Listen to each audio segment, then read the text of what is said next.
The barista. I love it. Good morning, everybody. My name is Jamie Lund, and I'm here to talk about the Thrivolution. And I just jailbreaked out of Canada, so always an interesting topic. It took me planes, trains, and automobiles to get here. And I've got a travel hangover, to say the least. And there's never a dull moment right now, you know, trying to get out of Canada. So I'm excited about the conversation today and just finding out about what's happened around the globe. Yes. So anyways, I run a network called Real Deal Media. You can find us at realdealmedia.tv, and we do a nightly show, a late night show. So this is very unusual. I'm in the early morning sector, but nonetheless it's important because I cover Canada nightly, and I hear about the Plight of the Canadians. And who would ever thought you hear about the Plight of the Canadians? You know, it's one of those countries that kind of gets overshadowed by the U.S., but in that same breath, there's something in the news lately that has spurred a movement across the world, and that's called the Canadian Convoy. And nobody would have suspected the Canadian Convoy or some kind of movement starting in Canada, because Canada has always been seen by the U.S. as a kind of a passive, friendly country. I mean, the amount of migrants, if you will, from all over the world that have come to Canada is really changed the demographic and the politics. And I say that because you have a foreign communist dictator in charge now. I think it goes by Justin Castro Trudeau. So let's talk about that. And how has Canada changed in the course of 4 years of this administration, and with that you've seen? Why don't we start with Jamie and then go down the line here to Arielle? Yes. Well, I'm happy to announce that I'm a global citizen. So I'm going to start with that. I've had the opportunity to see how things are done in other countries. So I've lived in India, I've lived in Chile, I've lived in Mexico before. I've spent time living in Japan. And so what's been really interesting to me is, as a Canadian, you know, it's one of the newest countries on earth. And where I live in British Columbia, you know, it's so new that there's this mix of culture, but we don't really have like a Canadian culture. It's just this incredible mix. And in BC, it's so new. You know, we look at even the States, or we look at Europe, and it's informed by years of culture and history. And the Canadians are known to be easygoing and relaxed, and, you know, it's all good, eh? And, you know, we pride ourselves on being nice, and, you know, we say thank you way too much. And all of a sudden, you know, we've noticed that in the last several years is that there's unfortunately a group of Canadians that are, you know, as a new friend of mine who I think is listening out there somewhere said to me, licking the boots of the government. And I would say that is entirely true. There seems to be people who just are completely hook, line, and sinker for what is being sold. And it is being sold. And right now we're in a full media blackout in Canada. And I know that because I'm in media and I have people that, you know, are outside of the country looking and seeing what's happening. And so what we've got here is Mr. Trudeau. And I make the same mistake. They look so much alike. He looks so much like his father. Yeah, Spitting image. It's a little bit shocking. And you know, in the last, I would say, year especially, 6 months for sure, recently I was invited to speak at the Miami Crypto Experience and had the privilege and honor to meet Kyle Kemper, who is I literally can't even say Trudeau anymore. Trudeau's brother, half brother, and we had a Zoom call, and he said to me, you know, look, Jay, you got to get out of Canada.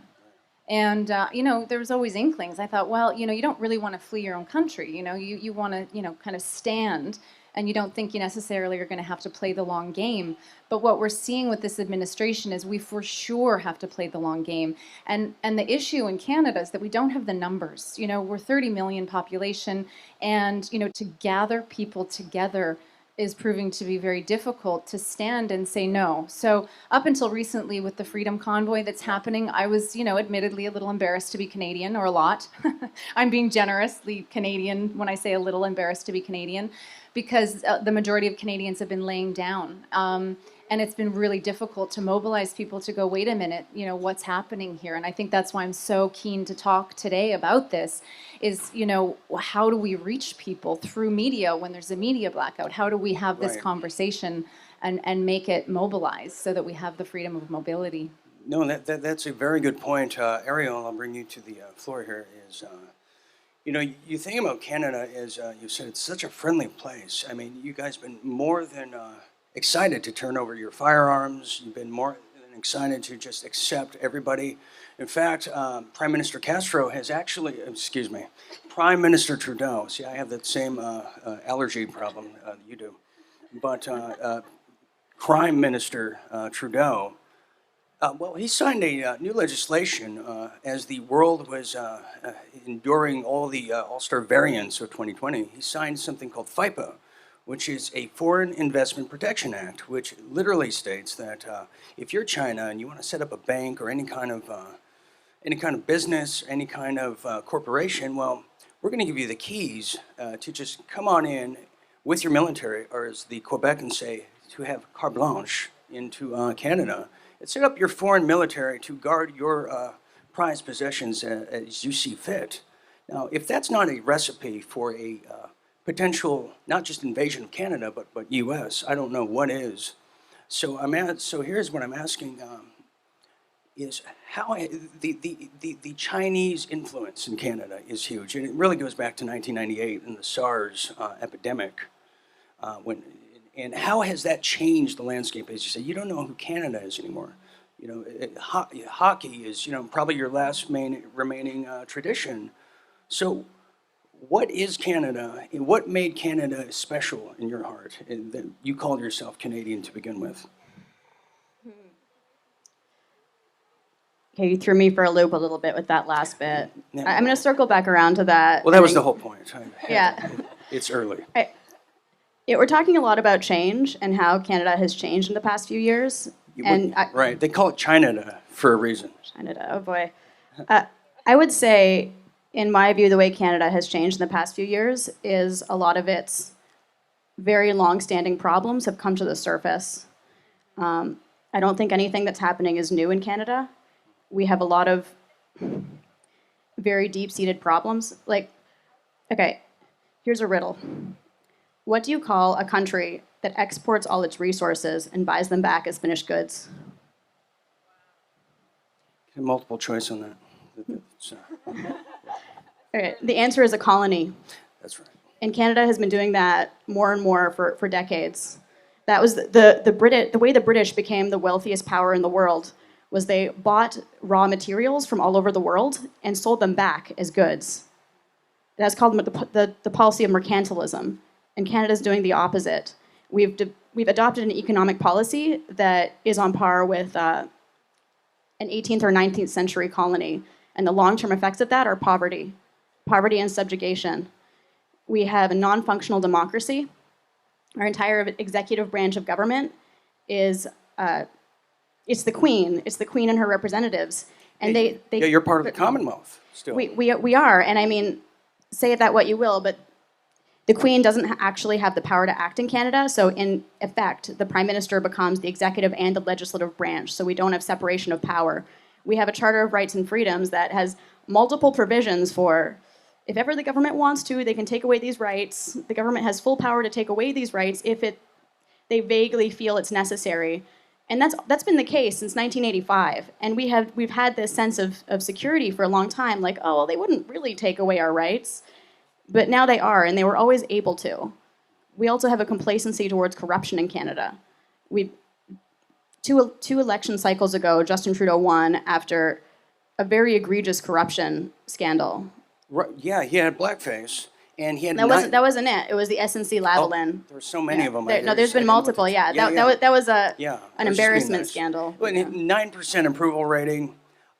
Nobody you probably know personally ever even voted for him. I mean, he is the godfather of the Dominion machines located in Toronto, where, by the way, they're creating and manufacturing UN vehicles out of Toronto. We discovered that on Real Deal Media, exactly where that manufacturing place is. You probably recall the couple, it escapes me at the moment, they were making the HCQ, the hydroxychloroquine, found dead in their backyard. Nobody knows why. Well, they were investing in HCQ to disperse amongst the world before the miracle jab rollout, and nobody knows what happened. So, and I want to ask Macey, because I'm going to throw her in the loop here, and we'll circle around here in a minute. But Macey, you're American like me, and I'm from the Canada of the United States, Wisconsin. yes, So I'm kind of yes, Canadian. yes. Just on the other side of the border. She's from the Nordic. She's from the Nordic. It's very cold up there. Yeah. Cheesehead, but we kind of grew up. We don't really know much about Canada, and that's a shame because we're closer to Canada, proxy-wise, than England. Yet we know nothing about each other. And I think it's a shame because how many people know that Canada entered World War II before America, and a year before that. So, what was your thought, Macey, growing up as the millennial class, if you don't mind? What did you know about Canada up until recently? I just thought they were nice people. And I didn't know honestly, for a while, I didn't know people lived there. So we weren't taught much about Canada in school. What was that? Yeah, yeah, exactly. You were Eskimos. Well, they had no, ginger but- ale, Canadian dry. That's what we knew about it. Exactly. No, but we weren't taught anything about Canada. It was almost like Canada didn't have a history in school. We focused on World War I, World War II. We never learned that Canada was even involved in those wars. So we honestly, especially when I was started to get older, I just thought the Canadians were super nice people when I would meet them, and I was really excited to go to Canada, and I was planning to go to Canada at some point. And then this happened, and it was interesting. I feel like, and Arielle and I talked about what we were going to call this program today, which was the sacrificial lamb. Which countries have been the sacrificial lambs in this COVID pandemic? So we've got Australia, we've got France. My husband's from France, and then we have Canada. I wasn't expecting Australia, nor was I really expecting Canada to go that way first. I thought it would be China and, you know. But they have two things in common. Canada and Australia have two things in common. They're big land masses with very little population, very passive. And the guns have been taken away. Yep. Yeah, exactly. Because Canada used to be a big hunting country. A lot of hunters go up there. But I'm going to ask Jamie, you mentioned world citizen. You mentioned you're a citizen of the world. And you look at the World Economic Forum. You look at Klaus Schwab, whose protege is actually Justin Trudeau. They all come from that centerfold there and have dispersed as CEOs, as leaders. And part of the MO, part of the objective and mission statement is to get rid of the nation state so we're stateless. Just like one of the goals of the Illuminati is to rid the gender, so it brings us into that transhumanism next phase, which we're in the post-human era right now. We're going into an AI, smart cities, new future where the workers are not needed anymore.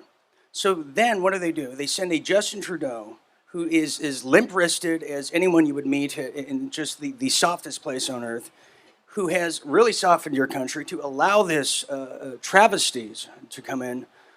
So what does that mean, not to have the nation state anymore, because it rids culture, it rids history, it rewrites history, and pretty much it gives a future of just the technocratic dictatorship. So what does that mean to be a world citizen, as you stated, just to be clear for the record? Well, there's just been such a homogenization. I mean, it's a complete, devil's own brew, what's happening. And I'm with Arielle, it's not popping up out of nowhere. It's been, we've been infiltrated fully. This is, as we know, in varying levels, depending on, the amount of knowledge we possess on the topic. The back door has been left open. And the level of infiltration, the more I learn, there is nowhere we have not been infiltrated. Well, your military is actually training with the PLA, the People's Liberation Army of China. That is, I've seen the videos. We've seen the PLA marching throughout BC, throughout Vancouver. You have Chinese subs near Washington and, Tacoma, Washington, right there in the Vancouver harbor. It is, as you say, an infiltration right in your face. And as, they say, the bigger the lie, the greater the sell. Well, and they're not even trying to hide it anymore. I mean, where I live at the Army base, in the middle of winter, they're training. And, people are like, oh, look, isn't that nice? Oh, look at the nice people training. And, those of us who know what's going on, the blood's draining from our face. And, there's such a fine line right now between, the facts and what's really happening and sort of the marginalization and the fringe talk that is around the truth. We had to go and literally start our own social media platform so that we could go and talk about these things, because anything, you so much as sneeze right now in Canada, and it's cancel culture, 10x.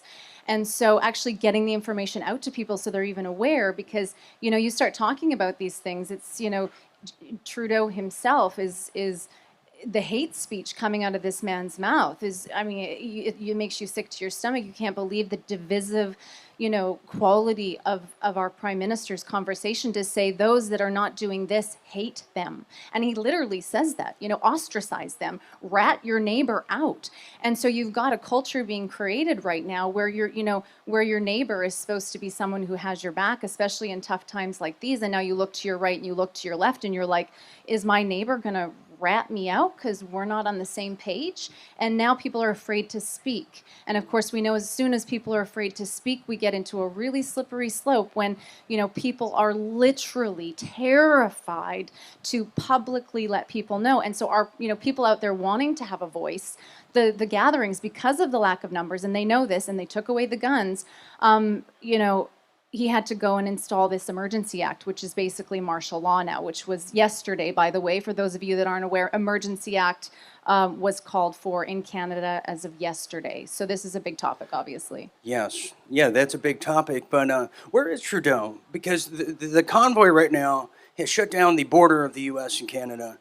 You have the truckers now surrounding Ottawa and the state capital. Trudeau's nowhere to be found. We think he's hiding in a crawl space of Klaus Schwab somewhere in Germany. We don't know exactly where that usurpant snake currently is.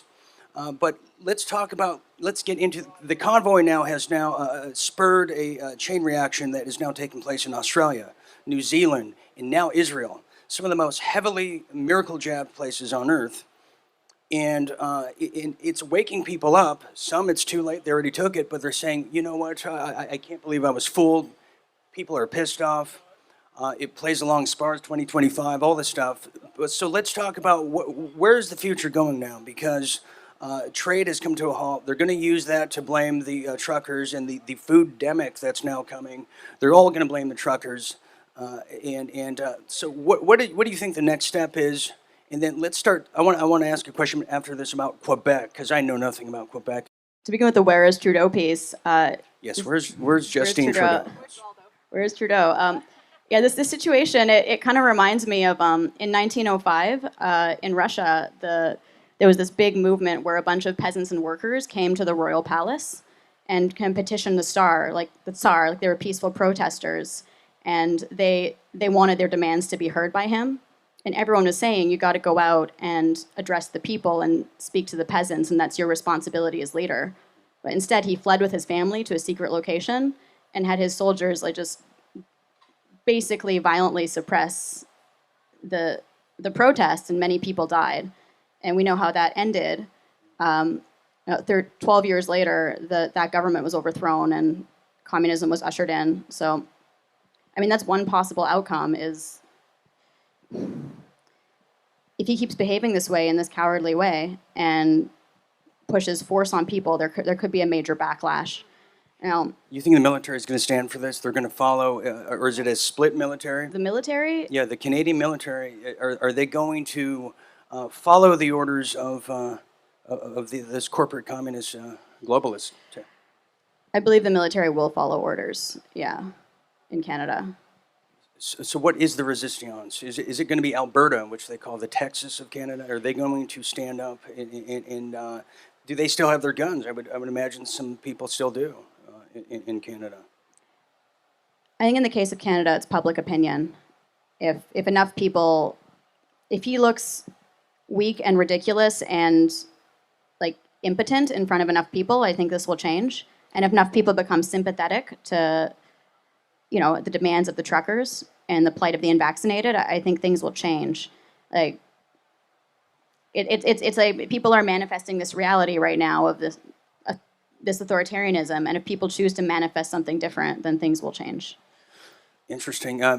Macey, I want to ask you, as an American, how do we save Canada? Do we save Canada? Because there used to be a mantra of blame Canada. That was from a few years back, and I never went along with that. So now I change it to, what can we do to save our neighbors? Because if we don't, in some regard, it's coming here full throttle next. I think honestly, I sit with a lot of different types of medicines, ayahuasca, bufo, and in one of my ceremonies, I was having a really hard time, and I got this message like, the only person who's going to come to save you is yourself. Like you have to pick yourself up. So we can be the voice, but we can continue to speak out. I went to Trudeau's Facebook page the other day, and let me tell you what I saw. Not a single good comment. There were like 7,000 people saying like, we're coming. Like you've even woken the and just have it up. For I think they recently just locked down the country again, and that was probably not a good idea. And so I think what's happening is that they're screwing themselves over in a way because they're trying to stop this awakening that's happening. And they keep waking more people up, making the mistakes to do it. Yeah, the Streisand effect. The Streisand effect. Yeah, so I know this is a really hard situation. We have a lot of people here in Mexico who have literally fled their country. It's like Nazi Germany, in 1930s. So we're experiencing this again, and we really need to learn from history this time. I think they're not going to be able to stop it. I think what's going on with the martial law is a bit concerning. I'm watching that situation, and and how many of these so-called cops are really Canadian? Because we found out in Australia when they were just cracking skulls, they had CCP just posing as Australian cops, just whacking people to their head with billy clubs. The most oppressive, oppressive treatment we haven't seen since Tiananmen Square, 1989. It's the same policy from top down, centralized dictatorship. Which leads me to Quebec. I know nothing about Quebec. Well, I don't even think they know. So either. I'm from the West. So for example, it's like the Scotland of Canada. They're kind of always been their own. We're too. Okay, well, exactly. we'll ask her on Quebec. Yeah. But you want to maybe address then what Macey said, as saving yourself is going to be the answer. But then, what if there's only like 10 of you in one province? How does that work out? Just the hard facts, the cold numbers. So first of all, I just want to loop back on a couple of things that were said, just to knit up a couple. Lot. Yeah, just to knit up a couple concepts for us. So first of all, Trudeau/Castro removed basically everyone around him that was in opposition to him. And this is what we're seeing is, first, they went after certain factions of society and said, unless you're jabbed, you can't work. And then, we had a disaster recently where there was mudslides in Canada, in the West, really bad mudslides, which we found out later were detonated, that cut off the supply chain. We think it was probably, testy, 1, 2, 3. And it cut off all the supply chain to Vancouver. And so our major highways and the overpasses through the mountains were cut off. And I was out of the country at the time. And so I was hearing it from the outside, which is really interesting. And so Canada and Australia, specifically Australia, is like the canary in the coal mine. And you mentioned, where is it coming? What directions it's coming? Well, these are the easiest targets. These countries, for all the reasons we've talked about, are easy targets. Like you said, low population, the guns have been taken away, relatively passive people, easygoing, life's soft been targets. Good. Well, and the thing is, the only people in Canada that really get what's going on are people that have experienced before, which is the people that are coming from countries where they've, they can see the writing on the wall. And these are the people warning all the Canadians and going, Mayday, Mayday, this is like textbook. And, this is the people who've seen war before, who've seen communism, who've been locked down, and they're screaming from the mountaintops saying, the Canadians need to wake up. And the Canadians, because they've never really seen it firsthand, they've never really suffered. The government for a long time has been training Canadians to take handouts. And the Canadians love the government. And, Justin Trudeau is this incredible, soft-featured art drama teacher. Very soft, yeah. Right? And he likes to dress up and, he's like, and it really makes a joke of Canadians. Anyone who actually knows, I come from a family of politicians and I was briefly in politics and I decided that wasn't the way to make change. That's just not the route that I chose to take, and I kind of feel sorry for anyone in politics, because once people get into that vein, it's very difficult to make change, because as soon as you speak out against this stuff, you're whacked. I mean, you say people are disappearing. People are disappearing left, right, and center. Rob Ford. Right. And I mean, I could give you a long list of the people that we know, that many of us do our best to support, because they basically, through the media, are demonized. And so that's one of the points I really wanted to talk about, is especially being in media, is what we're seeing is the challenge about what you were saying, Arielle, is there's so much that the Canadians need to be informed on. But anyone who's watching their television right now is getting a fully fabricated story and being spoon-fed things that, if all you have to do is talk to the real media. We have people on the ground in Ottawa right now giving us the real, on the ground information. And I've been at the hand of media twisting multiple times, and I'm no longer on the front lines because of it, because it was too stressful. Oh yeah, the CBC is egregious. I mean, you cannot tell the difference between CBC and Nickelodeon and some Sesame Street program. It is the most dastardly, just god-awful embarrassment of the country. They're a terrorist organization with cameras, in my view. Yeah. The way they covered the protesters, literally, you can find this online. They added coughing and sneezing effects to the protesters, and I couldn't believe what I was seeing. But with that said, I wanted to address Quebec from Arielle, because after your statement, of course, is because I saw Quebec literally interview children who they were asking the kids, what would you do if you found out someone who was not injected with the protection that we're told it was going to do? And they said they would call the cops, and that was Quebec. And then their mascot, Celine Dion, who is from Quebec, that's how we know her in the U.S., she's now retiring. She's now canceled after she just bragged about her boosters and all her just vaccines and everything. But Quebec has always been their own problem. Maybe you can explain Quebec and then explain where they're going, because it might be quite different than what we're describing here, because it's kind of they speak all French, correct? Yes, yeah. I'm curious about the Celine story. I didn't hear about that. Thank you. Okay, so the deal with Quebec is they're a French-speaking province, and they're historically, the French initially colonized that part of the world. They were mainly doing trade and stuff like that. And then the English came and colonized more successfully, and the French kind of became a subgroup in Canada. The French actually rebelled at one point, the Papineau Rebellion, and tried to become an independent country. So they lost that war. So the French are almost kind of like the United States, if the United States have lost the Revolutionary War. They're a different ethnic group. They have a different language. And historically they've been oppressed by the English. They weren't offered school in their own language, and they were kind of prevented from rising above the working class for a long time. So, I mean, honestly, I've been pretty surprised that the French have gone along with this whole COVID agenda to the extent they had. It's incredible. It's kind of like what Scotland did. They wanted Brexit to happen. We were all clapping our hands. But then they said, well, we want to go join the EU after we become our own country. And it's 4 steps forward, and 5 steps back. So it seems to be there's a lot of divisions. There's a huge difference between Alberta and Quebec. And could this break up, do you think, when this is all said and done? Could Canada still be a union, if you will? Or are we looking at multiple different countries right now? I mean, because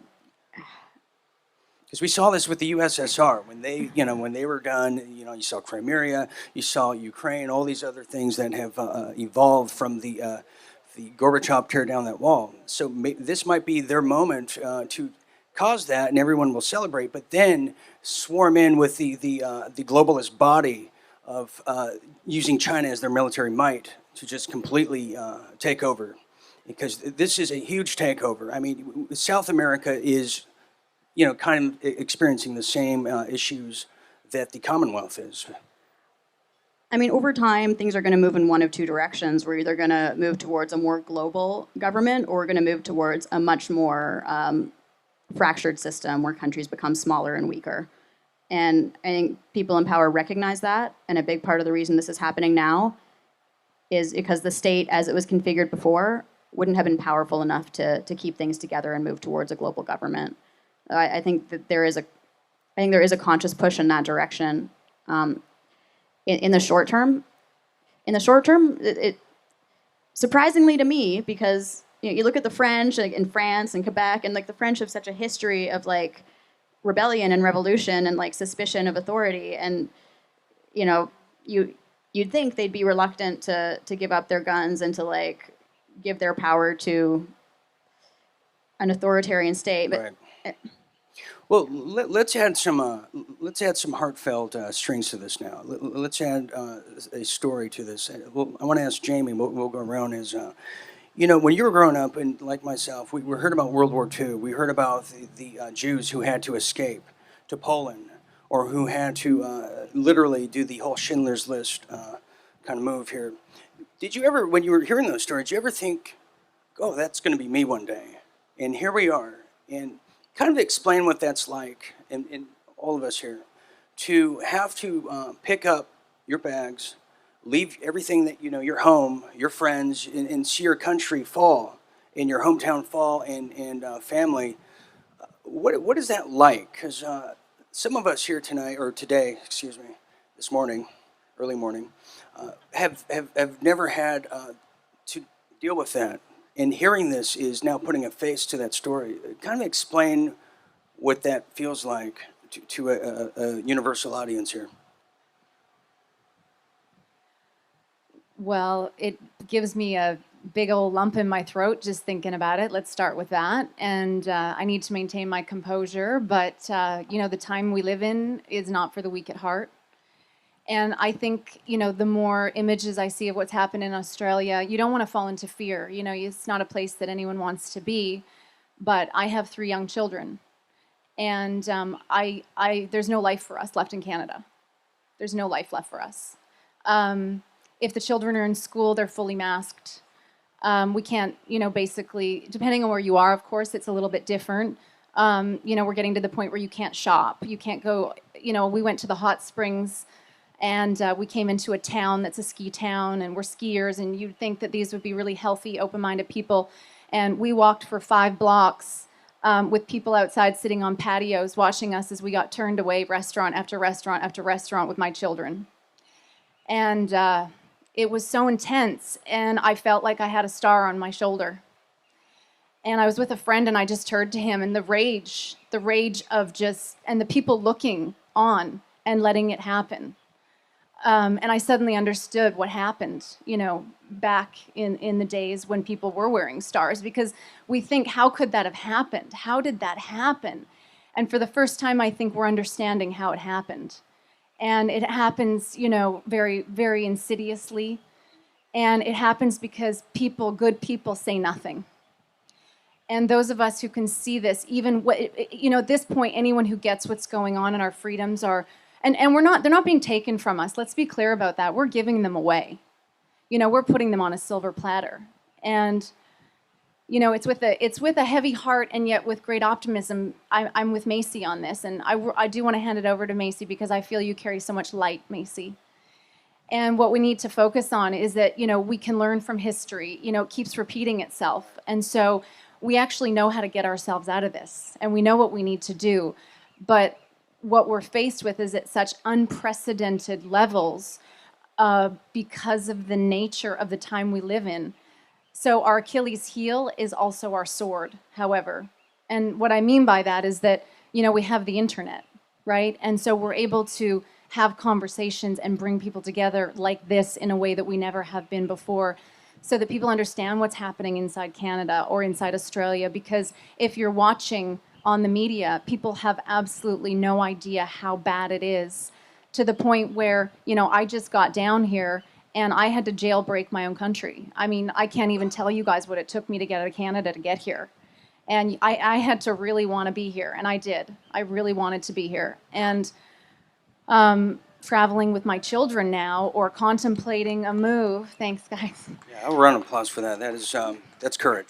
Yeah, and because it's I look at my life and I look at all the tough stuff and I think, we're being called now to bring all of our skills to the table, all of our pain, all of our everything to the table and go, look, this is what I have to offer. And, it's now. And we're on such a slippery slope right now that if we don't call the rest of the world to unite and make everyone aware that Canada and Australia are the canaries in the coal mine, even Austria, where we're to the point where we can't function and we can't live. And pretty soon, I'm pretty sure we won't be able to function monetarily. And I think that's coming sooner than later. If you're aware of the 6 phases of the global reset, we're right now in phase 5, and phase 5 is very clear, and it's all happened just like clockwork, exactly as they've said. And I'm not someone who wants to buy into their story, but here's the facts. Those who love peace need to learn to organize as well as those who love war. And those who love war are very organized. So right now we need to get very organized and not be reactionary, but be very responsive. And in that responsiveness, it's hard not to get emotional. But the last thing we need to do, in my opinion, is demonize the other because we perpetuate the division. Right now we need to say, okay, who sees this, who's with us, and what are we doing to solve it? What are our solutions? And that's why I'm here at Anarchapulco, because this is some of the most incredible humans going, what are the solutions? And how do we act on them? And how do we do it as quickly as we can and unify those who can see what's happening? We don't need a lot of people. We actually only need 3%, statistically speaking, right? Like 1775, it was 3% of the war in 5%. But yeah, let's talk about that. Arielle, you mentioned Operation Lockstep and how it all has rolled out, it's in all these agendas, Event 201, but we're talking about putting a face to the story of the plight of the Canadians, because a lot of people will not resonate because it hasn't happened to them yet, but now it's happening to one of our closest neighbors here over there in the U.S., and it's going to happen all over the world. Eventually, we can run, but we can't hide until we address it, because evil prevails when good men and women do nothing. So let's talk about what it's been like for you, Arielle. Where do you go from here? Yeah, I guess it's been hard. Like I moved to Mexico over a year ago. I had a feeling there would be some kind of attempt to limit my ability to leave. I guess I anticipated it earlier than it actually happened. Yeah, it's difficult. I was on social media the other day and I saw a close friend of mine post something like, the only people whose rights have been violated are the people of Ottawa because of the truckers. And it really bothered me. It bothered me on a personal level because I felt like my friend wasn't standing up for me. It felt. But I don't know if it's good to feel that way. I don't know if it's good to.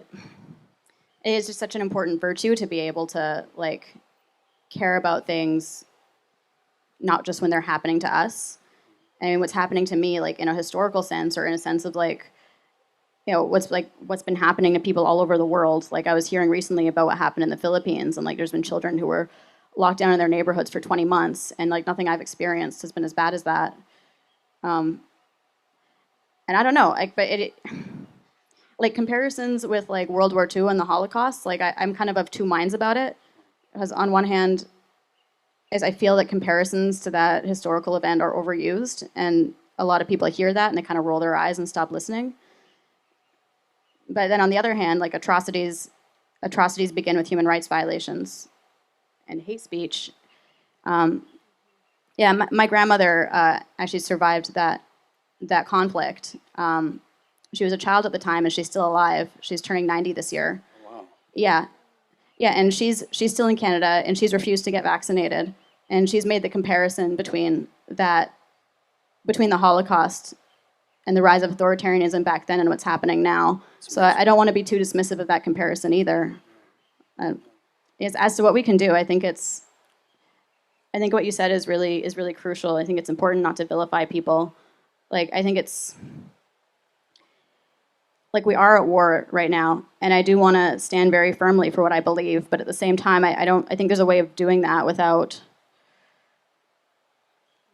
viewing the other side as stupid or evil, particularly normal people. who got caught up in this. Like, I do think a lot of them, they're not just brainwashed. I think they've thought it through, a lot of them, and they have their own perspective. And I think it becomes dangerous when you start to think like, I have the monopoly on truth, and they're all wrong or lying or deceived. Yeah, sheeple. Yeah, I don't. I think it's possible to stand firmly in what you believe and to believe that you're acting with truth and goodness and beauty at the same time.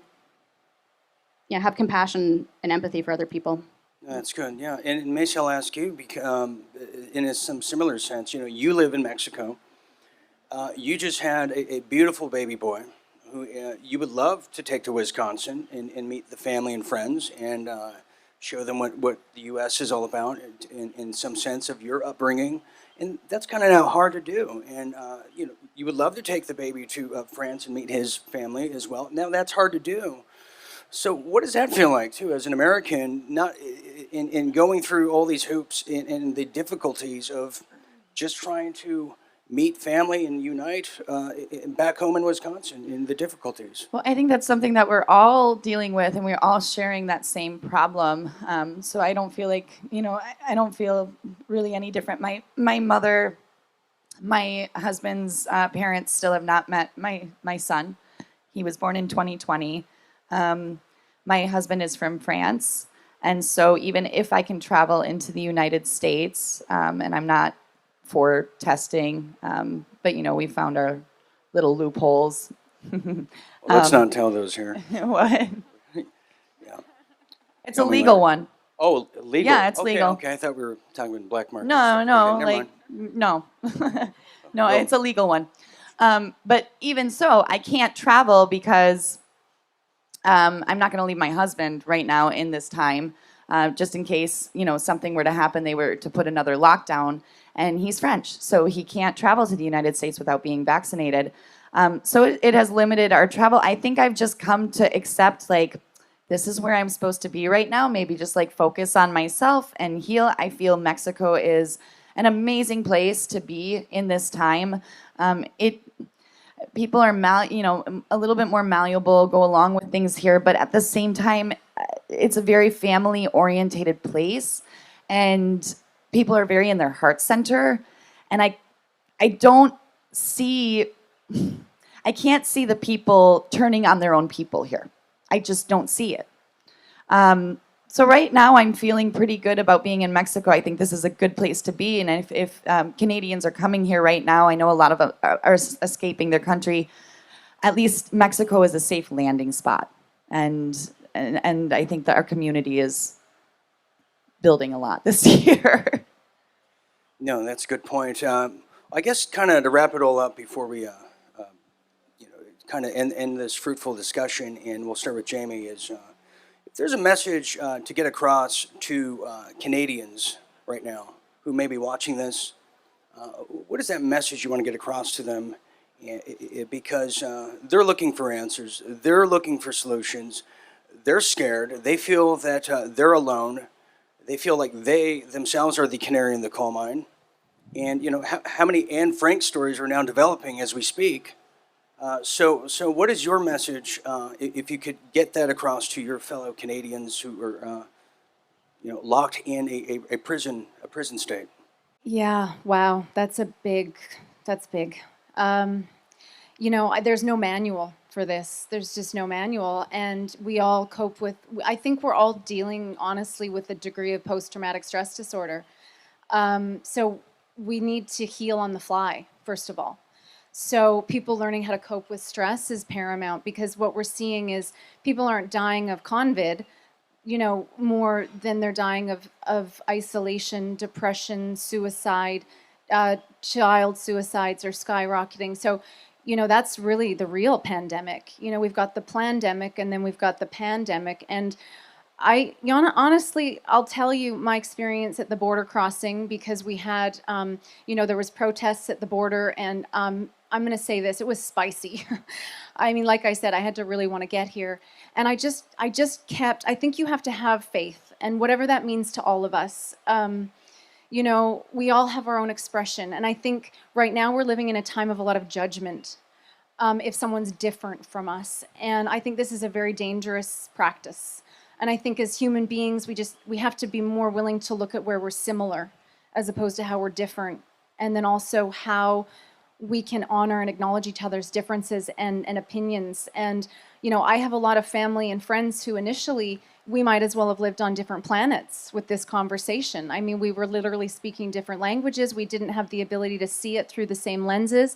And when I stopped trying to be right with what I know or what I felt was right, and I started to listen, that was when healing really happened, because I started to see that, we're really not that different, actually, as we think we are. We all ultimately want the same thing. We want healthy families. We want, mobility. And I honestly struggle with how to answer this question, because part of me feels like we vote with our feet.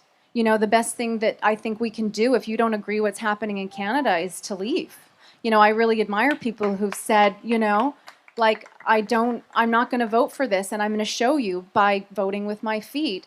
But the challenge with that is that's not possible for everyone. I mean, I have 3 children, and I'm recently separated. And my partner and I don't see eye to eye, and that's, happened to a lot of families, and it's tearing families apart. And as a result, I have something called a C-51 that he put on me, so I can't leave the province with my children because he's afraid I'm going to leave the country with them, because he knows how I feel. That's happening to a lot of couples right now. So, we're talking about very complex issues where, and then I'm part of big communities, and they look at me and they say, Jay, why would you contemplate leaving? You need to stand. You need to stand for Canada. Like, don't, it's looked at as upon cowardly if by a lot of people if you leave. And so I think the greatest thing we can do is do what we're doing now. And good on you, brother, for bringing these conversations to light. I'm definitely going to check out your work, because I've had an immense pleasure working with you in this short time. Love it. But it's to have the conversations that we're not having. These are big conversations, and like I said, we have no manual. So I think the number one, if I may be so humble to suggest that we find truth media and people who are willing to have those conversations, and then be willing to put things on the table and be willing to not know. Like, nobody really knows how to handle this. And we're not going to know because we've never been through it before. But what we can do is inform ourselves on history and see patterns. We run slippery slopes when we start to make comparisons. And you can see why people are, it's a very difficult time, and a lot of emotion is coming to the table. But if we can sit and go, okay, we don't know what we don't know, right? And there's a lot of stuff, the more I know, the less I know, and it's very humbling. And that's why the more of us that come together with that humility to say, how do we solve some of the biggest problems that we face today? And that's a valid question. I think there's more questions than answers right now, but if you don't have the good question, you can't have a good answer. So that would be my, yeah. That's right. And same to Arielle is if you could get a message across to your fellow Canadians who are trapped inside their country right now and watching this, what would you say to them? What would you like to get across? Well, I definitely appreciate the people who are standing up. We're standing up to what's happening. Yeah, I guess I also feel conflicted, as I chose to leave, and I definitely feel like a pull now to go back and to. There's that guilt too. I get that from being from California. I feel that guilt too. I see what's happening to Orange County, and bless them for standing up to that alleged governor. What's his face? Just Newsom. Yeah. So I feel that same thing you do. Yeah, there's a guilt, and there's also like a curiosity. Like, I'm in a state now for the past year where all the information I'm getting about Canada is filtered through like the internet, and I don't know. Whenever that happens, it's just a major distortion filter on reality. Like, I can go to my the mainstream media and they're telling me a certain story, or I can go to my Telegram groups and they're feeding me another story, but it's like none of that's reality. Like, none of that. Like, reality would be actually going to Ottawa and like talking to people and see what's actually up and seeing, are people actually flying the Confederate flag? Are there swastikas? Is there that energy? Maybe there is, man. There's people in the world who are in that mindset. Like, I'm sure there are some, but like, reality would be going there and feeling out the vibe and being in Canada and actually understanding what's happening. And I don't have that. I don't have that ability right now, and it feels very limiting. It feels like there's like a sense organ that's missing. So I guess the people in Canada, like if it would be great, I think honest reporting is really important, and not only reporting, but like journalism, but just experiencing what's happening with full awareness and communicating it to people with truth and honesty. I think that's so important to be doing. Yeah, and final statement before we close this very early morning. Go ahead, Jamie. Yeah, so to that point, Arielle, so what we've got through Thrivolution is we've got citizen journalists. I mean, now with everyone having phones and, the beautiful thing about that is we've got people on the ground, there, and we're seeing the real stories, a lot of them coming through these citizen journalists, and it's really promising. I think I want to end on a high note. It's really promising to see these people out there with the courage and the bravery to have their phone out, and, within our team, the premise is basically, continue to act in integrity, continue to act with, peaceful integration into these sometimes very intensely emotional situations, and do your best to broadcast, with as much integrity as you can, unbiased. And that's a lot to ask. But I think people are at a point where they just want to see what's really, really happening from the inside. And so if any of you are interested, we have a couple of channels that are really great from that. From Not TV, Travis, he's part of our media tribe, and he does a fine job from the inside on the ground right now. And the general overview that I will leave for everybody of what's happening there is I'm proud to be Canadian right now, and it's been the first time in a long time I've been proud to be Canadian. Yeah. That's amazing. Thank you. Well, that kind of concludes it.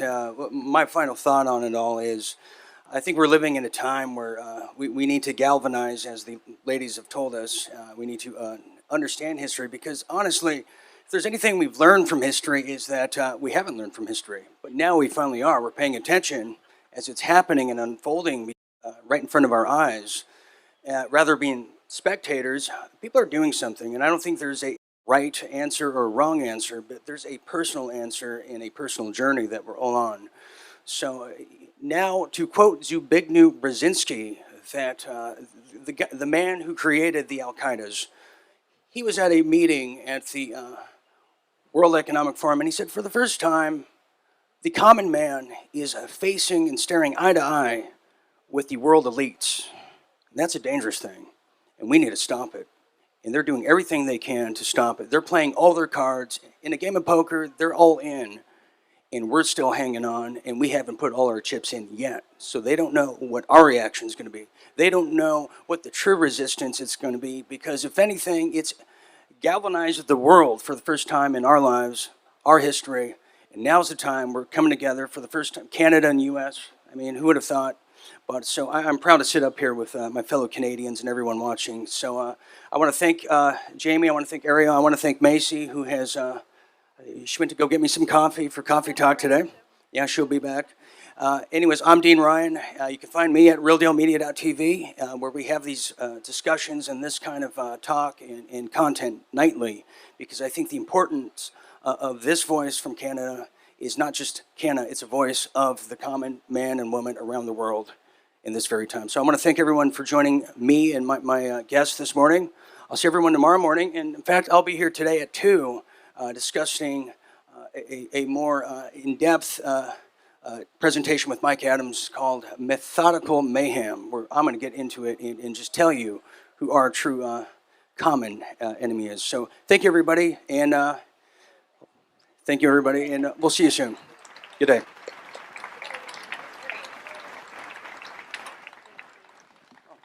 Pleasure meeting. Pleasure meeting you too. There was so much that...